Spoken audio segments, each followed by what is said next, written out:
Welcome back to IGN Live at E3 2018. I'm Alana, and I'm joined by Lee, who's the game director on F1 2018. Lee, what's new this year? So this year, probably the big headline, so to speak, is that we want the player to make headlines. And that's very much what we're doing here, which is, you're interviewing me, we're talking about the game. In the game, we've got a new character who's going to interview the player. And whatever you get asked and whatever you respond will feed very heavily into the new career systems that we've implemented in the game. How is it going to work? I think this sounds really, really cool, but how is it? Is it going to be dialogue options? Yeah, so basically you'll get a number of options on screen that you'll select using the D-pad. You'll maybe get a maximum of 4 choices, but as you progress through your career, we'll open up some of the options you can refer to as well. So we're basing it very much on the character of the player. So we're giving the player the scope to become very sportsman-like, or very showman-like.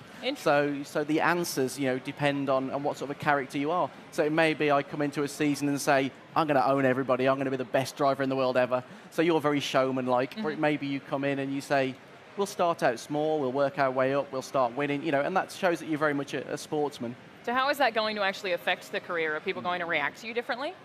So some teams will want a driver who exhibits a certain character, but also the way in which you motivate your team will also come through from that. So it may be if I'm not performing very well as a driver, but I'm being really, really crass about what I'm saying, I'm not motivating my team well.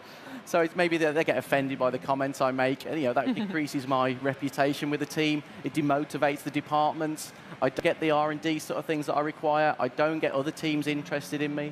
That actually sounds really fun to me, but can I ask how it's going to be paced throughout the career? Will it be after every race or after every tournament? No, definitely not after every there's multiple sessions, obviously, over the race weekend, and we don't want to just do it every session because that's not realistic. So if you've done something, obviously, of specific note, or if there are big season changes happening, if drivers are doing well or doing badly, that will prompt questions. But obviously, we don't want to overload the player with things in between the sessions. Can I ask who you have returning in terms of sponsorships and partnerships? Sorry? Sponsorships. What brands are we going to see? So the way in which we're doing this in the game, we've got all of the official sponsors and brands that come with Formula One. But for the contract itself, you have a value yourself as a player. And what you can do then is you can barter with the teams to get a better position. So essentially, I might be driving for Force India, for example, and I want to get better R&D performance from the team, and I want to get, so I might go to the team boss and say, I want to renegotiate my contract, I want to get a better deal, and I promise I will hit these goals. Wow. And they might come back and say, no, you're never going to hit those, we're not accepting that, you need to renegotiate. So we've got a full contract negotiation system in there. How did you guys come up with this idea, and how difficult was it to implement? Because it's obviously very different to everything else that you've done. So the implementation is incredibly complex because there's so many systems that all intertwine. So everything the player says to the press impacts on one area or another. So eventually they all sort of come together in one big melting pot. But the inspiration behind it is very much what you see in Formula One. Yeah. I mean, the sport just has so much to offer, and we always want to try and represent that in the game in a way that's appealing to gamers. So did you guys kind of pay attention to certain interview styles and certain player responses to sort of crowdsource how you would put this in? I mean, very much so. I think the most obvious thing is that the drivers all have very different characters, and especially how they react to the media and how when they're interviewed, the way that they present themselves. And that's what actually gave us the idea to, see how the player would behave, not just in really straight answers like, do you think the team are doing well? Do you think the R&D department are doing well? But in a more characterful way. So, are you exhibiting sportsmanship or are you exhibiting showmanship? I really like it because it's basically not just a literal F1 driver simulator. You now actually, the whole package. I think that's really cool. So I did want to ask, there have been some changes to F1, safety changes specifically. How are those being implemented in the game? Yeah, so as always, there's always changes in the sport, and there's been quite a few this year. The halo being one of the most pronounced visual changes to the cars. And a lot of the fans have been asking what we're going to do with the halo. So what we've actually done is the halo's present on all of the cars. We represent the sport. That's part of the sport. It's one of the big additions this year. But if you're playing in cockpit camera, obviously that can be quite an obscuring item in the front of your vision. So we actually allow the player to disable the central column of the halo. Oh, interesting. And it actually frames the image really well. It frames the world really nicely, which is good. We've also added in, obviously, this year the new tyre compounds. There's 2 new compounds. And we've also got 2 new circuits in the game, so Hockenheim's returning. Yes, people are very excited about that. Well, Hockenheim's a classic Formula One circuit. It's super fun. We've also got Paul Ricard, which is a new circuit this year. So when it comes to aesthetics specifically, every time that there's a new game, every time there's a new F1 game, I'm like, man, it looks so good. How are you guys going to make it look better? So what are some of the graphical updates we've got this time around? Yeah, I think that's one of the most obvious things this year, is that we've done lots and lots of small things that in isolation wouldn't really make a big impact. But I mean, as you can probably see from the image there on the screen, you know, we've added in simple things like the fogging in the environment. From the long cameras, you'll see things like the heat haze from the track and from the back of the cars. You'll see the effect of the mirage on the track surface that you see when a camera pulls back in real life. It's so cool. Yeah, so you know, we're adding all of these little touches that when you see it all together, it looks like a real image of Formula One. It's going to sound like a really weird question, but when you're working on these games, annually, do you ever have a thing where maybe last year you had an idea that you couldn't figure out how to implement, and you're like, we'll save it for 2018? Yeah. That's a system? Oh, I've got lists and lists of things, and so we have so many that sometimes I forget them, so I've just got lists of things everywhere. How are you guys liking working on PS Pro and Xbox One X? That's great. I mean, every time somebody gets more power to play with, you feel it. And obviously now we're quite a way into this generation, which is why we're able to get the sort of visuals that you're seeing now. Are there any things that you really wanted to put in the game that you maybe couldn't, that you are willing to talk about? There's always things. I mean, that's why we can always build on the franchise and we can always improve the game year on year, because we're never short of ideas. So in terms of handling, physics is so important. What's new this year? Yeah, so we always push it every year, always come up with something different. So probably the big changes this year is we've added the ERS management for the driver. So obviously in the real sport, they manage the deployment of their battery levels, so the amount of power that they get from the batteries. And we've added that for the player.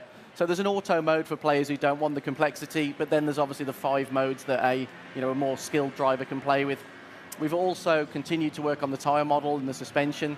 So suspension-wise, we're running at a higher refresh rate now, so that runs at 1,000 hertz. So when you hit the curbs, you really feel the impact of the car hitting the curb. Yeah. We've also worked on the bump stops, which may sound like a really strange thing to talk about. But the bump stop in suspension's a key component, so we've remodeled how they work. And then we've gone as far as taking the tyre temperature. So instead of it just being the exterior temperature, it's actually the carcass temperature, which can actually, over a long period of time, increase and decrease. Broad picture, how do you do all of that? This all sounds so technical. You have to be so accurate. Do you guys do a lot of real-world testing with these cars? So we had to get really good access to the drivers, and we've got a great relationship with Formula One. So some of their technical guys have been into the studio in the last sort of few months, and we've gained loads of great insight, in particular into how suspension on a Formula One car works, how the loads work based on the aero, and that's really helped us to build what we've got this year. So I have to ask, classic cars, what are we getting? So the ones that we had last year are all returning to the game this year. And post E3, we will talk about the new ones that we're adding to the game. Nothing yet. Well, are there any more new additions that we're going to see that you can talk about? So I think new additions outside of that as well. We've also got the super license for the online play. So we're always going to try and clean up the online gameplay. And obviously, it's a very challenging game. And you want people match-made against drivers of similar caliber. So we're adding what we term in the super license, which rates the driver based on their driver skill. And also their sort of driver etiquette, and then we'll use an ELO-based matchmaking system to match drivers against races of similar skill levels. How complicated is that system? It's too complicated for me to understand. Someone much smarter is at home working on that. I said, this is what we'd like, please, and the intelligent people went off and coded it. So what else are you guys doing to kind of foster the competitive community? So we've obviously got our esports championship into its second season now. So last year that was incredible. Absolutely. I was honestly kind of shocked by just how engaged everyone was as that was going down. Yeah, I mean, first season we had, that was enormous. Yeah. And this year we've gone bigger already. So we've already had 4 qualifying rounds. We've now got the pool of drivers who are going to go through to the pro draft. And they'll be selected by the teams who are entering the championship. Can I ask what your kind of long-term goals are, or just, I guess, even short-term? What are you trying to get out of that competitive scene? I think everybody's trying to get something out of it, slightly different maybe. I mean, obviously we want great people playing the game. We want more exposure of the game. We want people to get more competitive and enjoy what they're doing. For the sport, it actually broadens the audience brilliantly, because gamers are obviously a little bit younger than maybe some of the existing Formula One fans. But ultimately, it's a great spectacle.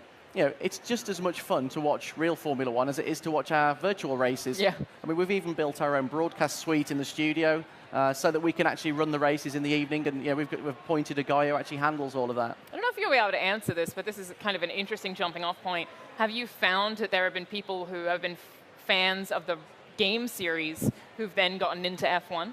Oh yeah, definitely. It's really cool. In fact, we've often found that really heavily internally. You know, you get guys who think they can come and apply the skills that they've picked up in a different genre, in a different style of game, even in sort of mobile. You know, it all crosses over, and they'll come in and they'll be like, well, I don't really understand Formula One. It's like, you'll get it. You'll be working with a team that knows so much about the sport, that are so passionate about the sport. It just becomes infectious. It will rub off, yeah. Yeah. So I wanted to ask, you know, we've been talking a little bit about the competitive scene, but for people who've never played an F1 game before, what do you have to assure those players that it won't be too complicated, that it's not too simulation heavy, and what's the kind of barrier to entry for those people? So I think probably one of the most interesting things I've had relayed to me just today at the show itself is that people are saying the game is more accessible and easier to play.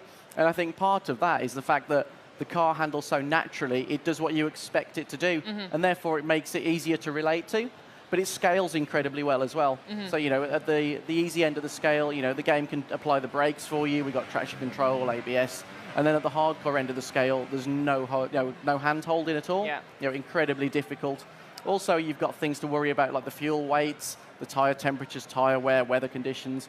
You know, so it scales really well. And I think that's something that at an event like this, for example, you get a lot of people who maybe haven't played the game, and they play it, and they're pleasantly surprised how they can actually adapt. And one of the strong things I've had back in the last couple of days has been, you do a couple of laps and you're like, this is difficult. You do 3 or 4 laps and you start to get into a flow, and then it just clicks. And you don't realize when it happens, all of a sudden you're flying around consistently. We're having a great time. It must be really cool to see that, with like people actually doing that on the show floor. How does that kind of thing feel? Oh, it's tremendous. Yeah. I mean, we get it every year, and we're certainly pulling in a new audience every year as well. And it's really exciting to see, especially when they sit down in the race cockpit as well, and they've maybe never even used the steering wheel for a racing game. You know, it just elevates the experience. What is compatibility going to be for peripheral hardware? As in previous years, you know, we will always strive to support as many of the mainstream wheels out there as we can.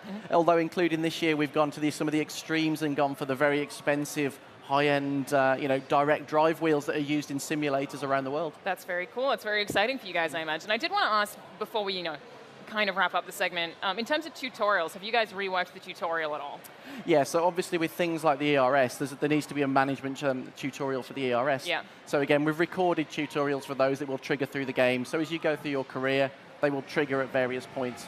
Okay, that's smart, because that's a system that I saw people talking about online, and it seems like a difficult thing to do for F1 specifically. You know, it's pretty high-level stuff. To be able to communicate it really clearly with players sounds like a real challenge. Yeah, I think we've always tried, in particular over the last few years, to introduce as many elements from the sport of Formula One in a way that can be enjoyed by everybody. Yeah. You know, and whether that's educating them on how to use them, or actually just applying a level of assistance so that they're still there, but they don't need to consider, you know, too much what they're doing with it. I mean, you've already spoken to a lot of it, but I want to ask, is there any major lesson that you learnt from F1 2017 that you took going into 2018?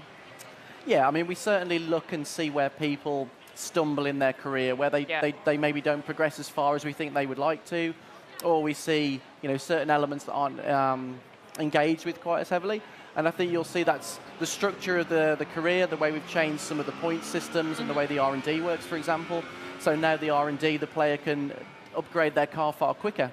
But it may be at the end of the season we have a rules change and the whole season order changes. So season 2, you might find teams that are at the top now down the bottom. So that's a more engaging experience for the R&D. You know, and that's something we learned and moved on from last year. So the answer to that is that you've done a lot. We've done a lot, yes. Can I just ask for the final question, what are you most excited about, or what's your favorite thing about the game? I think that opening scene now where you finally get into the paddock and you get to meet the new press character and you get to see how visually different the game is this year, how the uplift has impacted upon it. And then just that first turn of the wheel, you know, it just feels, it looks right, and it's a total package. So whereabouts can people check you out on the show floor if they're here at E3? So unfortunately, I'm not on the show floor. Oh, no. I'm upstairs. You're hidden. Well, I'll come find you later this week. Yeah. Thank you so much for joining us. Okay, when thank you. can we get our hands on the game? So F1 2018 is out on August the 24th on That's PlayStation my birthday. 4. Is it? Yeah. We'll have to send you a free copy. Thank you. Thank you very much. All right. Thank you so much. For more on everything E3 2018, stay right here on IGN.